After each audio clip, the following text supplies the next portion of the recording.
The platform, we built it ourselves and we tiled it ourselves. During the day, I do work and this turns into an office. We had somebody custom design these tiles for us. Underneath the bed is where we have our electrical and our water set up. Hi, I'm Felicia. And I'm Jake. And this is the bus. So this is our kitchen. We did opt to have a bigger kitchen.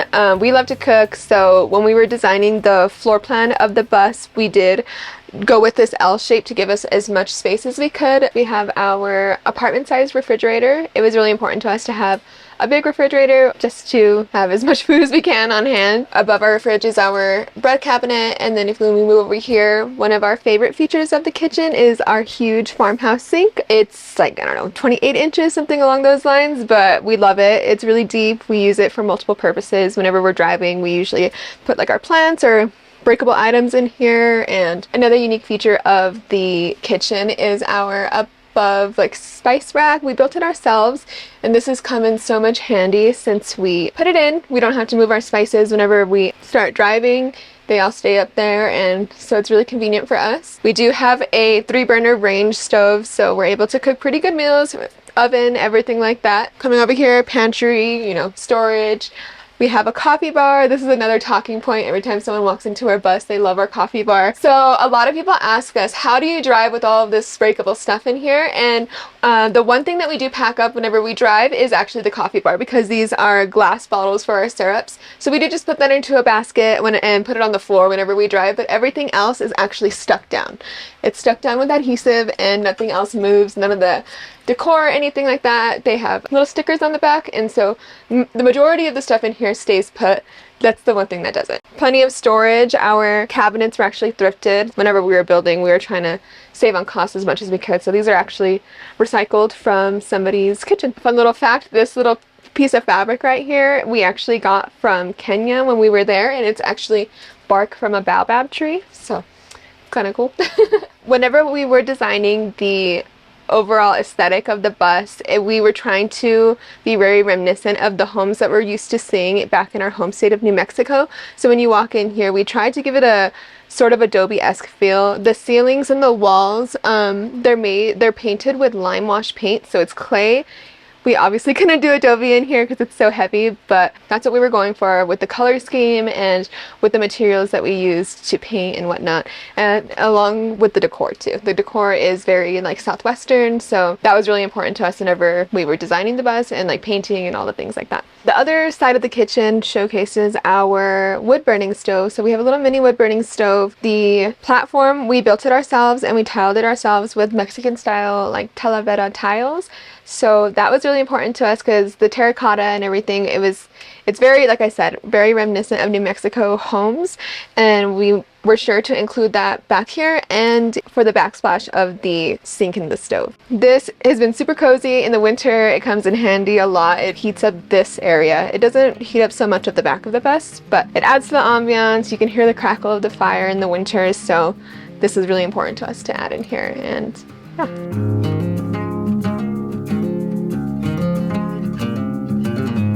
I am Felicia. I am 26 years old, from New Mexico, New Mexico native, born and raised, lived there all the way up until we moved into the bus.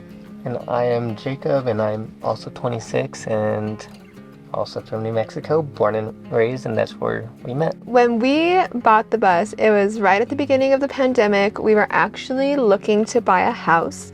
We were actively house shopping, and for whatever reason, it just was not happening. It wasn't panning out for us, and it seemed like we were trying to force something that just wasn't meant to be. And it kind of started off as a joke. We had seen a few like tiny home tours with Skoolies, and people had tagged us in them and were like, we could totally see you guys doing this one day. And we were at a point in our house shopping where we needed to make a decision of whether or not we were going to buy a house or we were going to rent again for another year. It just put us in a position where we were just like so tired of renting, but we also didn't feel like buying a house at that very moment was the right decision the answer. For us, yeah. Yeah.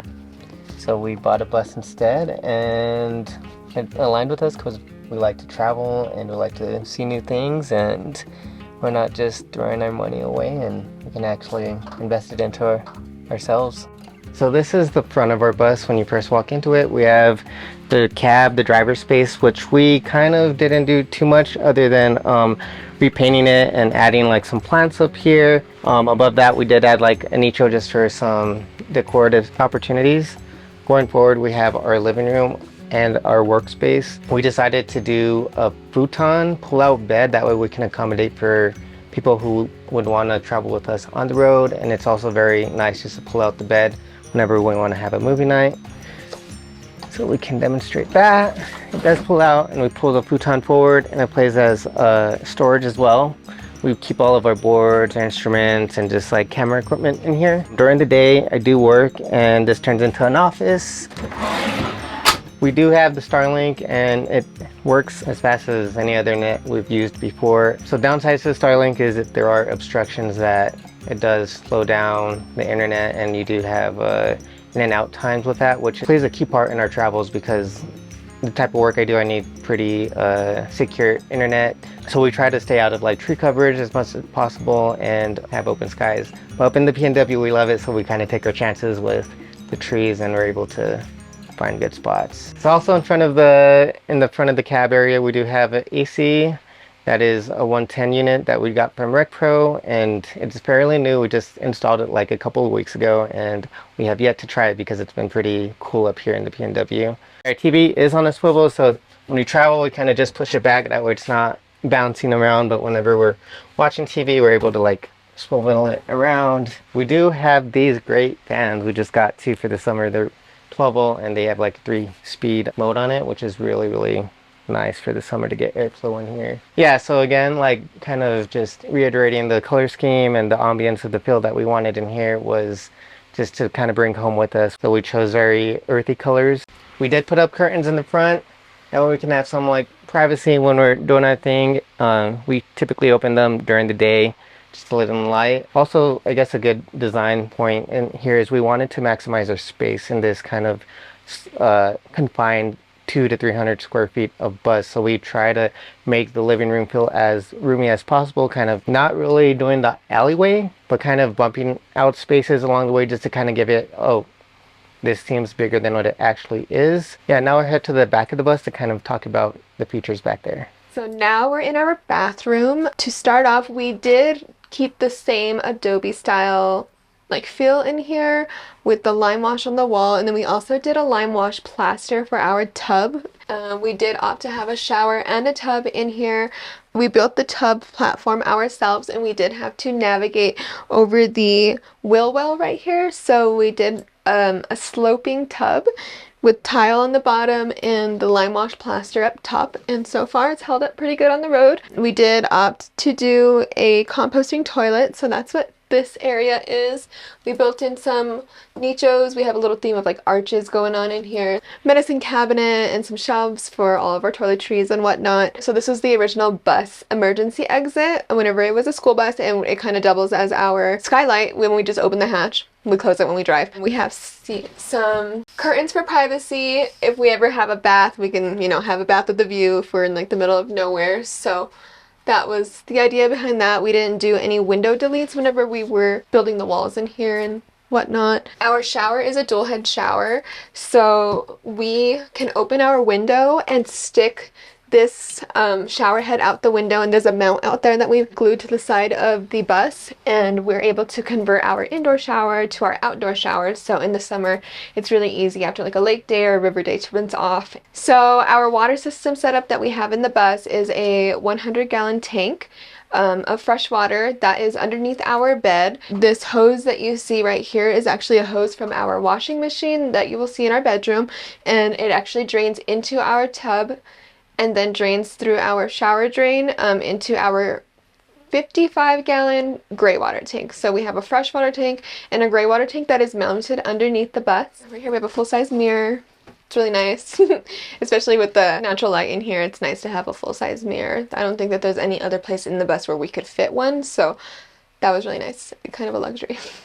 This is the third and final space of our bus, which is the bedroom. While designing the bus, we wanted to place a priority on a bigger bedroom. We've seen a lot of rigs that have a smaller bedroom, and we wanted to kind of maximize their space back here, giving it its own separate feel and you feel like you're going into an actual different space in the bus. We do have a queen size bed in here. Underneath the bed is where we have our electrical and our water set up. Yeah, back here we have another 12-volt fan. We have another nicho, which is for decorating and stuff. The bed is on a hinge and a strut system, so it does lift up. That way we can get to our electrical and our water, and it also acts as our garage for the bus, so we do store a lot of stuff in there. As far as clothes, we do have a rod. We can hang up all of our clothes, and then we do have a series of cubicles that we just use totes to put in our other clothes and fold them in. And then to my left, we do have a 110 washer, which we do use frequently on the road, and it does help. So our electrical system, it consists of 4 200-watt panels on the roof, which is 800 watts. And then we have two 200 amp hour batteries. Typically, we're pretty efficient with our consumption of electricity in the bus. The major appliances that are ran off of it is just the fridge and the washer and dryer. And then the outlets for like when Felicia needs to do her hair, or like whenever we need to work at the Starlink. So we're pretty efficient with that. It is trickle charged, so we're able to plug into shore power, and then it is powered by the alternator when we do drive. So that does help whenever we make a couple hour stretch. It does kind of top us off, plus the solar. As far as the water system, we do have a 100-gallon freshwater tank and a 40-gallon gray water tank, which fits nicely under here too, and we typically can go about a couple weeks comfortably on that. I mean, it's not like we're stressing out about water. We're able to run the faucet and run the shower and be comfortable with it.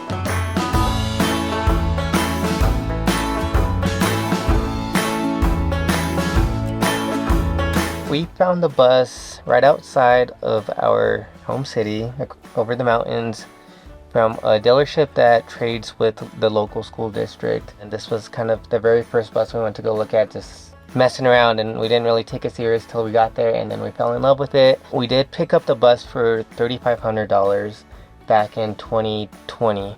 And it was listed as like $7,000, and we talked them down a few thousand, and we had them maintenance it, and they threw in some new tires and stuff. So that's how we ended up in the bus. It was kind of just a impulsive decision. We didn't even have a place to park it. We bought a bus, we took it home, and we went from there. So in 2020, whenever we bought the bus, Jake was in grad school and working 3 full-time jobs, and I was working a full-time job with the police department. I was a 911 operator, and that is what funded our build. Other than like our down payment for the house, we didn't have like a huge stack of money to kind of pour into the bus at first. So we kind of went paycheck to paycheck, and we would buy like our building materials. So it was very dependent on the stage of the build that we were on. And I mean, we both, very slow going. Yeah, it took us about a year and a half in one spot to do the majority of the bus build, and then about another 6 months after that on the road to finish her up. It cost about $35,000, including the cost of the bus, which is right around $4,000 with the work that we had them maintenance it when we bought it. So $4,000 for the bus. We put about $35,000 worth of work into it. Yeah, that's how much it costs to build this tiny home. So coming to the outside of the bus, the first thing that you see in the entrance is actually going to be our mosaic steps. So we had somebody custom design these tiles for us. When we were trying to decide what we wanted to do with the steps, we ripped out the original school bus, like rubber and metal and everything like that. So it was just a blank canvas, and we knew that we wanted the entrance to our home to be very inviting and a statement piece, kind of like a piece of art to kind of set the tone. And so to contrast the color of the outside of the bus, which is like this turquoise color, we have these really warm tone tiles that were designed by a friend of ours. This is one of my favorite parts of the bus. I was the one that did the tiling, so every time that we get a compliment, I get so happy, because I had no idea I had a tile before we got a bus, and I taught myself, and it was a lot of fun. Right above the steps, you'll see a little bit of extra storage that we have here. We built a shelf. We usually put shoes, stuff like that, like sandals usually for the summer. Like when we come in the bus, we can just leave them right there. And then to the right over here, we just have our dog's storage. That's where we keep our dog food and our dog's toys and leashes and stuff like that. So they have their own little corner of storage. And just above that, we have a succulent garden, you know, kind of just a little planter that we built right above that. So that is the overall entrance of the bus. We do have a curtain that we can close for privacy whenever we're parked up somewhere, and yeah. On the exterior of the bus, we did install a fold-out table, which we use whenever we want to hang outside, set up the hammock or the chairs just to cook outside whenever we have really good scenery. If ever I have to like work on the bus too, it's always nice to put my tools somewhere. The exterior paint of the bus, I always say that that was the hardest project that we did on the bus. This thing is huge. It's about 40 feet long, and it took so much time to paint and so much tape and a lot of effort. But the color scheme, we did choose it to kind of reflect a sunset. So we have this gradient on the stripes, the original stripes of the bus. We painted this gradient from like red down to yellow, and then the deep turquoise color for the bus was, I don't know what made us choose that. It just kind of came to us after a while. It took a little while to choose the color scheme of the bus. And we also did a fifth color on the top, which is the tan roof. We weren't really wanting to do a white roof. We ended up having to put white on the top for temperature reasons. We did put a silicone based paint to help with temperature control inside the bus when it's hot or cold. We have exterior storage that came with the original bus. We didn't have to add any storage onto there. We do have 2 storage boxes on this side, and then we have 3 on the back. We put camping gear, tools, stuff like that, and that comes in handy because it keeps the inside of the bus less cluttered, and we did not have to fabricate anything additional to the bus. The only thing that's underneath the bus is our gray water tank. Also on the exterior of the bus, we did do a series of screens for the summers, just so, you know, we don't let the bugs in. And we could get nice airflow and open the windows inside, and it really helps out. Last summer we did not have them, and we were infested with mosquitoes and bugs coexisting with us.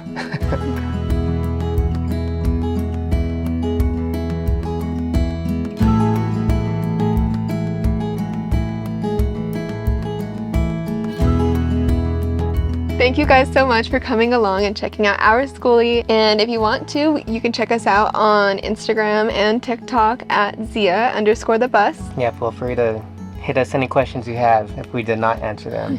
We're not professionals by any means, but we can definitely answer your questions because we have done it one time. Thanks for joining. Bye. Bye.